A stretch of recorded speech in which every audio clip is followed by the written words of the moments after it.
성도 여러분들 다들 평안하셨습니까? 매주 이렇게 하나님의 말씀을 함께 나누는 귀한 시간을 갖게 된 것이 참으로 감사한 일이라고 생각합니다. 오늘도 저희들은 시편 51편의 말씀을 함께 묵상하고 은혜를 누리게 될 것입니다. 시편 51편은 19개 절로 구성된 시지만 구속의 의미를 생각할 때 결코 짧은 시간에 소화하기 어려운 그런 시라고 생각이 됩니다. 단어 하나 속에서 우리는 하나님의 구속의 사랑을 느낄 수 있고 감탄사 하나를 통해서도 우리는 주님의 은혜를 느낄 수가 있습니다. 다윗이 저지른 일생일대의 최고의 죄악을 통해서 그는 자신이 아주 죄된 존재라고 하는 사실, 그러니까 이제껏 어느 정도는 의롭다고 생각했던 이 자신의 삶 그 자체가 거짓되었다고 하는 것을 깨닫게 된 것이었습니다. 그리고 용서의 은혜라고 하는 것이 하나님의 대속적 희생을 통해서 이르러 온 것이라고 하는 사실도 분명하게 깨우치게 되었습니다.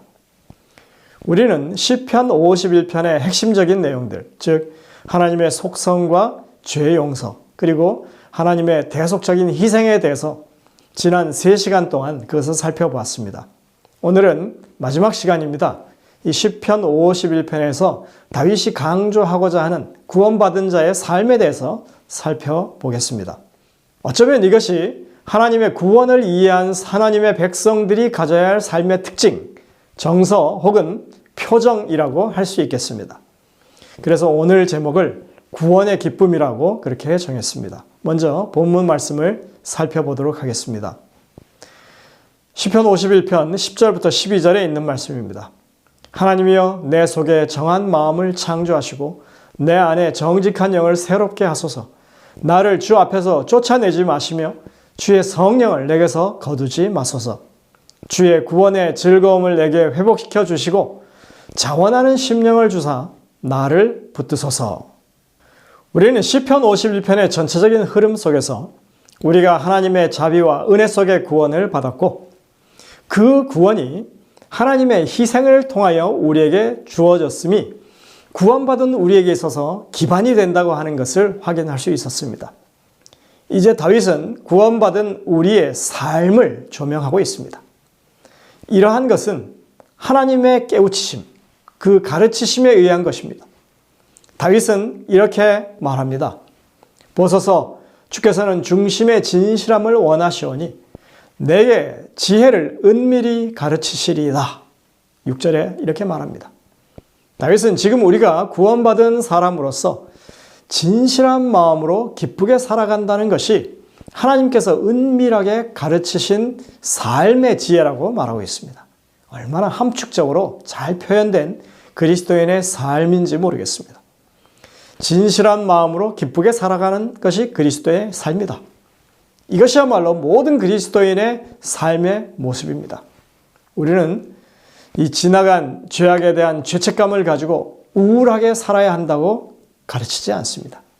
당연히 이것은 우리의 죄악된 흔적을 잊은 채 희낙낙하면서 사는 것을 말하는 건 아닙니다. 우리가 처한 죄악의 현실을 직시하면서도 하나님의 구원하심과 우리를 향하신 강한 그 손길을 의지하면서 죄의 영향력에 주눅들지 않고 구원받은 빛을 바라보는 그런 삶을 말하는 것입니다. 우리는 이것을 한마디로 이 경건한 삶이라 이렇게 부릅니다. 그리스도인이 추구해야 할 경건이라고 하는 것은 성경책 가슴에 딱 끼고 거룩한 척, 그리고 움직임도 느릿느릿하면서 신중한 몸짓하는 그런 모양새를 갖추는 그런 것이 경건이 아닙니다. 이것은 분명히 바울이 말한 것처럼 경건의 모양은 있는 것이지만 경건의 능력은 부인하는 그런 것이 될 수 있습니다. 바울이 말하는 경건의 능력이라고 하는 것은 자기를 사랑하지 않는 것, 자랑하지 않는 것, 교만하거나 자만하지 않는 것, 비방하지 않는 것, 부모에게 순종하며 감사하는 것, 온정을 베푸는 것, 원한을 품지 않는 것, 모함하지 않는 것, 자신을 제어하는 것, 온유한 것, 선을 추구하는 것, 약속을 지키는 것, 마음의 평안을 갖는 것, 자신의 쾌락보다 하나님을 더욱 사랑하는 그런 삶을 사는 것을 경건한 삶이라 말합니다. 바울은 이것을 거룩한 삶이라고 부릅니다. 그것이 바로 바울이 디모데후서 3장에서 말하고 있는 그리스도인의 삶의 참 경건입니다. 그리고 바울은 분명히 경고하고 있습니다. 우리가 모양새만 갖추고 실제 삶에서 이것이 경험되지 못할 때에는 항상 배우지만 끝내 진리의 지식에 이를 수 없게 된다고 그렇게 단언하고 있습니다.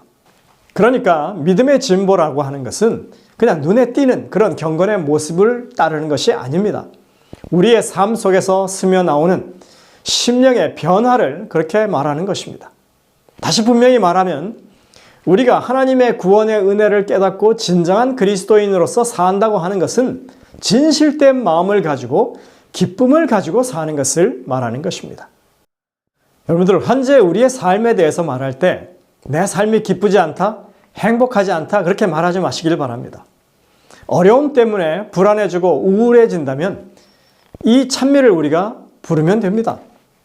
내가 매일 기쁘게 순례길을 행함은 주의 팔이 나를 안보하며 내가 주의 큰 복을 받는 귀한 비결은 주의 성령 함께함이라. 이 4절에 보면 이렇게 말하죠. 세상 모든 정욕과 쓸데없는 욕망은 오래전에 벌써 내어버렸네. 이젠 주의 가신 길 따라갈 수 있음은 주의 성령 함께함이라. 이 후렴에 성령이 계시네, 할렐루야 함께 계시네, 좁은 길을 걸으며 밤낮 기뻐하는 것 주의 성령 함께함이라. 이 찬미가 224장에 나오는 찬미입니다. 이 찬미를 좀 부르시면 되겠습니다. 다윗은 이러한 구원의 섭리를 확실하게 깨달았습니다. 그래서 시편 51편을 통해서 구원의 기별을 누린다고 그렇게 말하고 있는 것입니다. 그리고 그것이 가능했던 것은 자신의 힘이 아니라 성령이 그 안에서 역사하신 그 사역을 통해서 그것이 이루어지는 일이라고 하는 사실을 그가 알았기 때문에 이 시를 통해서 성령의 역사하심에 대해서 계속해서 그가 말하고 있는 것입니다. 이것이 바로 오늘 우리가 보는 본문의 말씀입니다. 하나님이여 내 속에 정한 마음을 창조하시고 내 안에 정직한 영을 새롭게 하소서. 나를 주 앞에서 쫓아내지 마시며 주의 성령을 내게서 거두지 마소서. 주의 구원의 즐거움을 내게 회복시켜 주시고 자원하는 심령을 주사 나를 붙드소서 하는 것입니다. 주의 베푸신 구원을 확신하는 우리에게 성령이 역사하신다고 하는 것, 이건 너무나 확실한 것입니다. 성령은 우리를 새롭게 창조하십니다. 우리는 이 부분의 말씀을 통해서 우리가 새로운 피조물이 되었다고 하는 이 신약의 말씀이 실제적으로 어떻게 이루어지는 것인지를 살펴볼 수 있습니다. 바울은 우리가 성령을 통해서 거듭났다고 하는 것을 분명하게 말합니다. 그런즉 누구든지 그리스도 안에 있으면 새로운 피조물이라. 이전 것은 지나갔으니 보라 새 것이 되었도다. 고린도후서 5장 17절, 우리가 너무나 잘 아는 말씀이죠. 이 바울의 거듭남에 대한 가르침을 요약해 보자면 침례를 받음으로 우리는 이전 자신이 죽고 부활을 경험하고 새로운 사람이 된 것입니다. 그리고 매일의 성령의 침례를 통해서 우리가 날로 새로워진다고 그렇게 가르칩니다. 이것이 바로 물과 성령으로 거듭나는 일이고 바울이 자신이 그 경험한 구원의 지식입니다. 그런데 정말 우리는 날마다 새롭다고 하는 것을 인식하고 있습니까? 그렇게 믿고 살아가고 있습니까? 다윗은 지금 우리가 그런 확신 속에 살 수 있다고 하는 것을 우리의 심령의 재창조라고 하는 표현을 통해서 설명하고 있는 것입니다. 우리는 이것을 제대로 알기 위해서 시편 51편 10절과 17절의 말씀을 비교하면서 살펴봐야 할 것입니다. 10절에 이렇게 말합니다.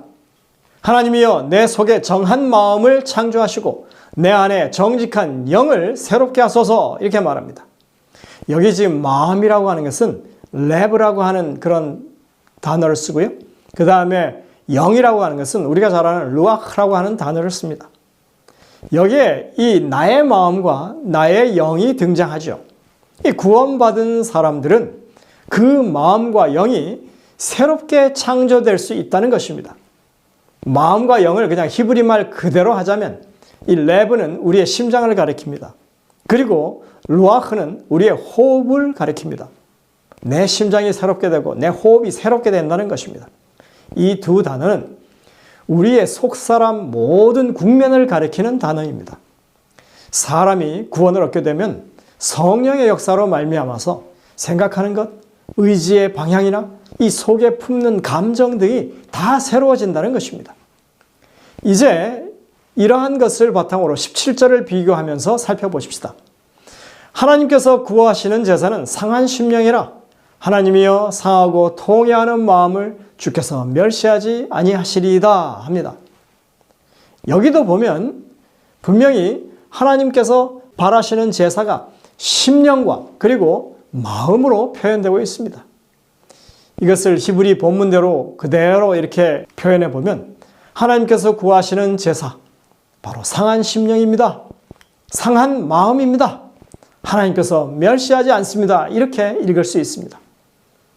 자, 이제 10절과 비교해 보시기 바랍니다. 10절에서는 새롭게 창조된 우리의 마음, 우리의 영이 나왔습니다. 그리고 17절에는 하나님의 상한 마음, 하나님의 상한 심령이 표현되어 있습니다. 그리고 여러분들 자세히 보시면 이 사용된 단어가 순서로 그대로 되지 않고 앞에서 사용한 순서의 반대 순서로 두 번째 17절에 사용하고 있다고 하는 것입니다. 이것은 변화된 사람의 마음과 하나님의 상한 심령이 연결된 개념이라고 하는 것을 보여주는 그런 문학적인 기법입니다. 하나님의 상한 심령으로 인해서 우리가 새롭게 창조될 수 있다고 하는 것을 말하는 것입니다. 이러한 내용은 여러분들 우리가 이사야 53장에서도 확인이 되는 것입니다. 그가 찔림은 우리의 허물 때문이요 그가 상함은 우리의 죄악 때문이라. 그가 징계를 받음으로 우리는 평화를 누리고 그가 채찍에 맞음으로 우리는 나음을 받았도다. 53장 5절에 분명히 이렇게 말합니다. 얼마나 정확한 묘사입니까? 우리가 평화를 누리고 우리가 나음을 입는 것은 모두 그의 상하심 때문입니다. 내 안에 정결한 마음이 창조되고 내 안에 정직한 영이 새롭게 될 수 있는 것은 주님의 상하신 마음과 상한 심령 때문입니다. 이것이 원래부터 하나님께서 만드셨던 구원의 섭리라고 하는 것입니다. 우리의 마음이 새롭게 되는 것은 하나님의 계획이고 약속입니다. 반드시 그렇게 되게 되어 있습니다. 예수님을 통한 구원을 믿기만 하면 성령께서 우리의 마음에 거하시게 되고 우리를 새롭게 변화시키는 원동력이 되는 것입니다. 그것이 하나님이 제시하시는 구원의 방법입니다. 하나님은 창조주 하나님이십니다. 10절에서 사용된 이 창조하다라고 하는 동사 바라는 창세기 1장 1절에서 천지 창조하셨다고 하는 그 말에 사용된 단어와 똑같습니다.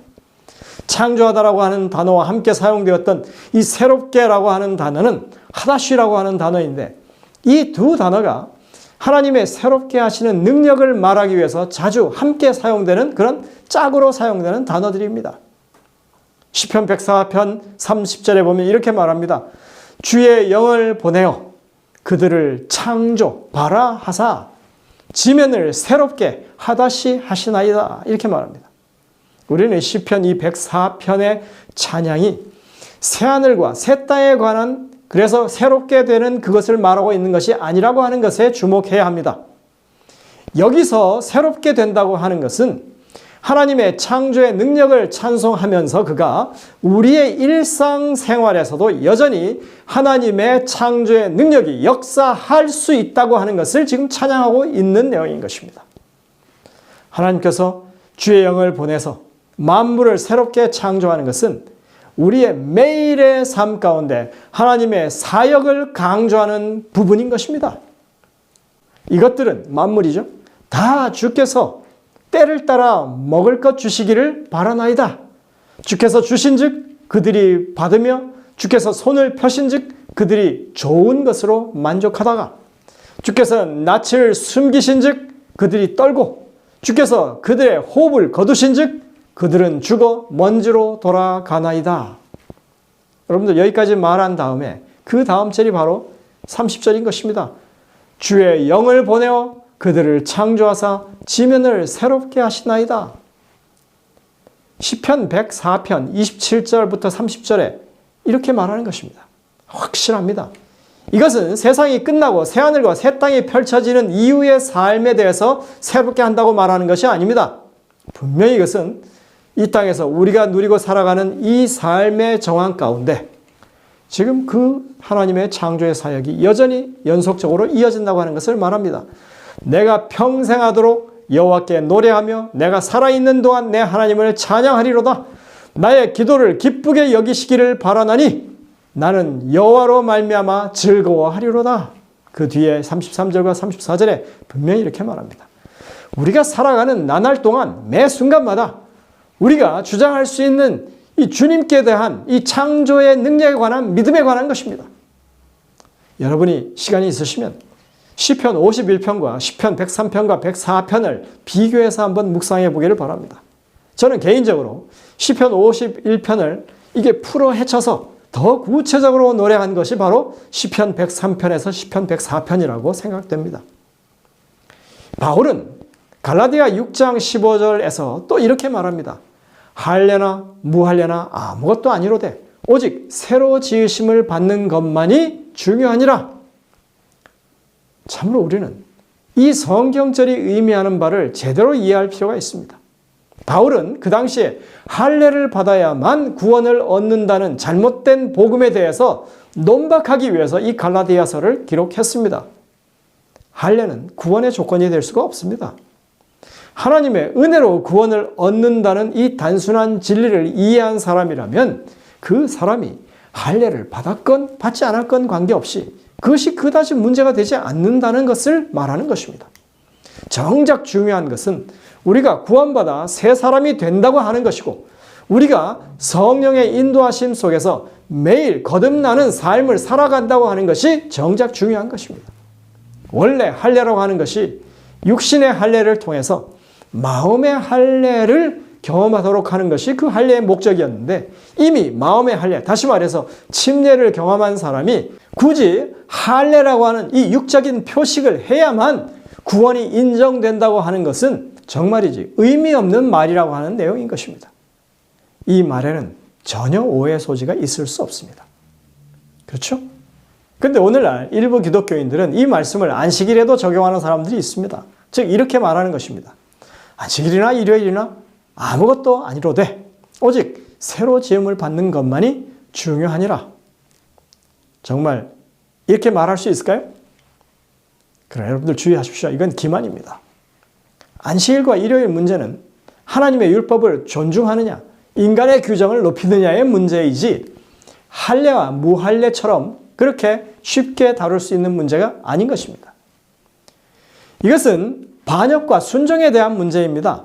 일요일을 주장하는 사람들은 결국 하나님의 율법을 변개하는 쪽에 자신을 두어야만 그 논리가 성립됩니다. 십계명이 바뀌어야만 가능한 얘기인 것입니다.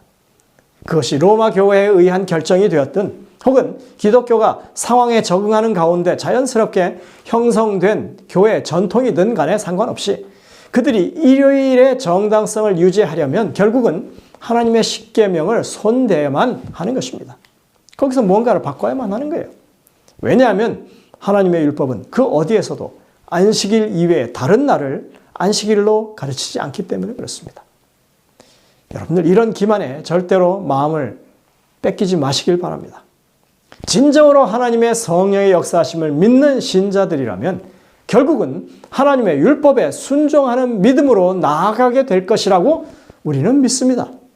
그런 의미에서 다윗의 이 간청이 이런 것입니다. 주의 구원의 즐거움을 내게 회복시켜 주시고 자원하는 심령을 주사 나를 붙드소서. 그리하면 내가 범죄자에게 주의 도, 주의 율법이죠. 주의 도를 가르치리니 죄인들이 주께 돌아오리이다 합니다. 예전엔 율법을 지키면 그게 구원인 줄 알고 열심히 율법을 따르며 지켜왔지만 이제는 하나님의 구원의 은혜와 대속의 사랑이 아니라면 구원과 의가 내게 이룰 수 없다고 하는 것을 내가 깨닫게 되었다는 것이죠. 그리고 보니 내가 새로운 마음과 정직한 영을 가진 하나님의 백성으로서 자원하는 심령으로 주님의 율법에 순종하는 사람으로 살아가는 것이 바로 성령께서 이끄시는 그런 삶이라고 하는 것을 알게 됐다는 것입니다. 진정 성령으로 이끌림을 받는 신자라면 하나님의 율법에 순종하는 삶을 살아가게 될 것입니다. 그렇게 온 마음을 다해서 그것을 찾게 될 것입니다. 이것을 무시하고 보려하지 않는 사람은 결코 성령의 인도를 온전히 받고 있는 것이 아닌 것입니다. 바울은 분명히 말합니다. 항상 배우지만 끝내 진리의 지식에 이를 수 없다라고 그렇게 말했습니다. 성경이 분명하게 제시하고 있는 이 구원받은 하나님의 백성들의 삶은 성령의 이끌림을 받는 사람의 생애라고 하는 것은 결국은 하나님의 온전하신 그 율법에 기쁨으로 순종하는 생애를 사는 이것이 기본 원칙이라고 하는 것을 결코 잊어서는 안 될 것입니다. 여러분들, 우리 모두는 성령의 역사하심 속에 살아가는 하나님의 백성들입니다. 예수님께서 성령을 바람에 비유하셨죠? 성령은 마치 대기처럼 존재하고 우리는 그분의 영향권 안에 살고 있는 것입니다. 내가 주의 성령의 손길을 피할 수 있는 곳은 세상에 없다고 성경은 말합니다. 내가 주의 영을 떠나 어디로 가며 주의 앞에서 어디로 피하리이까? 내가 하늘에 올라갈지라도 거기 계시며 스월의 무덤이죠. 내 자리를 펼지라도 거기 계시니이다. 내가 새벽 날개를 치며 바다 끝에 가서 거주할지라도 거기서도 주의 손이 나를 인도하시며 주의 오른손이 나를 붙드시리이다. 내가 무엇을 어떻게 하느냐에 따라서 성령의 감화가 있기도 하고 없기도 하고 하는 그런 것이 아닙니다. 우리는 언제나 어떤 상황에서든지 성령 하나님의 임재 속에 들어있는 것입니다. 그래서 다윗이 기도하는 것은 주의 앞에서 나를 쫓아내지 마시라. 주의 성령을 내게서 거두지 마시라고 하는 간구가 되는 것입니다. 하나님이 직접 그 손길을 거두시기 전까지는 그 어느 누구도 어떤 능력도 하나님의 임재를 물러가게 할 수가 없습니다. 이것이 바로 다윗이 시편 51편에서 말하는 구원받은 사람이 마음 가운데 평안을 누릴 수 있는 근거가 되고 구원받은 사람의 마음에 있는 기쁨의 근원이 되는 것입니다. 주님은 분명히 약속하십니다. 내가 너에게 이것을 이름은 내 기쁨이 너희 안에 있어 너희 기쁨을 충만하게 하려 함이라. 요한복음 15장 11절.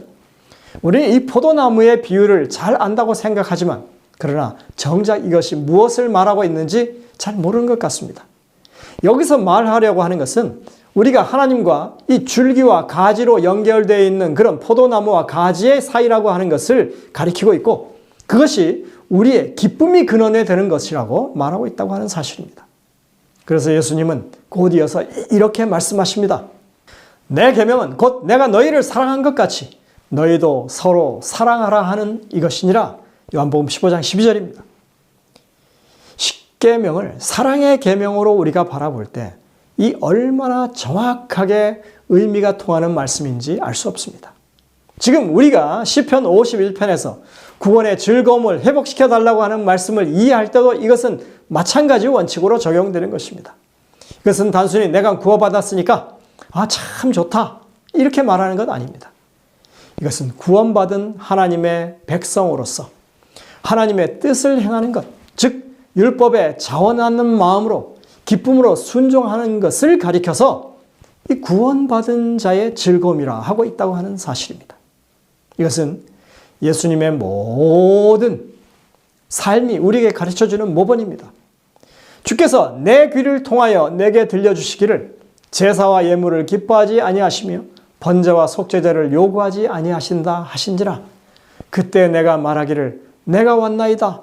나를 가리켜 기록한 것이 두루마리 책에 있나이다.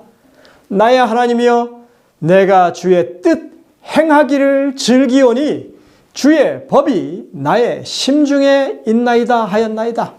시편 40편 6절부터 8절에 있는 여러분들 이 말씀 우리가 잘 알다시피 이 7절 8절의 구절은 바울이 히브리서에서 인용할 때 예수님께서 이렇게 사셨다고 이것이 우리의 모본이라고 했던 그 구절입니다. 그런데 이 구절은 원래 시편 51편에서도 제사를 원치 않으신다, 번제를 기뻐하지 않으신다 했을 때 인용했던 바로 그 말씀입니다.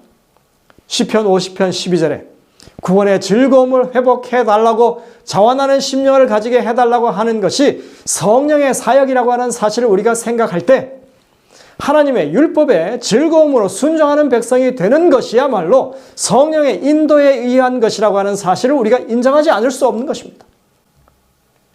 우리 모두는 성령의 역사 속에서 살아가는 사람들로서 하나님의 말씀에 그 율법에 순종하는 기쁨과 즐거움을, 즉 거듭나는 경험을 새롭게 되는 생애를 살아가는 사람들이 되어야 하는 것입니다.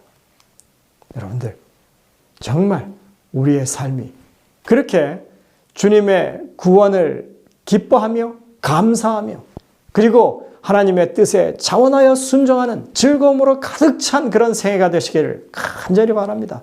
이것이 시편 51편을 기록한 다윗이 다른 사람들에게도 내가 이걸 꼭 전해야 되겠다고 하는 그런 내용인 것입니다. 우리가 그러한 경험을 가지고 주님 앞에서 참다운 경건한 백성들의 그런 삶을 살게 되시길 간절히 바라면서 말씀을 드리도록 하겠습니다. 기도하시겠습니다.